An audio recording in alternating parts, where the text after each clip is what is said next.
តោះសួស្តីបងប្អូនទាំងអស់គ្នាបងប្អូននៅក្នុងវីដេអូនេះគឺជារបៀប activate Windows សម្រាប់ការ activate Windows គឺ Windows 10 Windows 11 Windows 8.1 គឺយើង activate ដូចគ្នាបងប្អូនតោះអញ្ចឹងដើម្បី activate បងប្អូនចុចទាំងអស់គ្នាមកទី1គឺយើងចុច start key បន្តមកទៀតបងប្អូនវាយពាក្យថា activation setting អញ្ចឹងយើងវាយពាក្យថា ACT នេះវា suggest ឲ្យយើងប៉ុណ្ណេះបន្តមកទៀតយើងចុច enter ក៏បានយើងចុច click ក៏បានអញ្ចឹងឥឡូវនេះខ្ញុំចុច enter មួយអូខេអញ្ចឹងនៅក្នុងផ្ទាំងមួយនេះបងប្អូន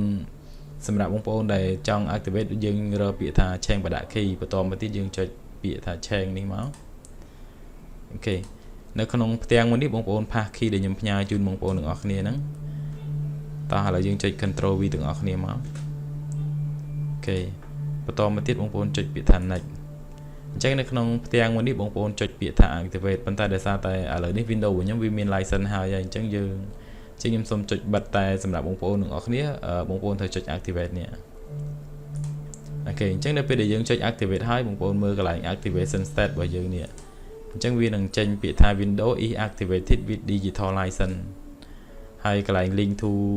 Microsoft account មិន link នេះវាអាស្រ័យនៅលើយើងបើសិនជាយើង link យើង sign in account Microsoft របស់យើងចូលវាដាក់ពាក្យថា link មកតែបើអត់ទេវាចេញត្រឹមនេះមកមុខអញ្ចឹងណាបងប្អូនហើយរបៀបឆែកម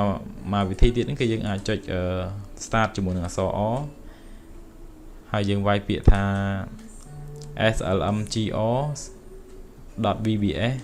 ដក clear មួយ forward slash យើងសរសេរពាក្យ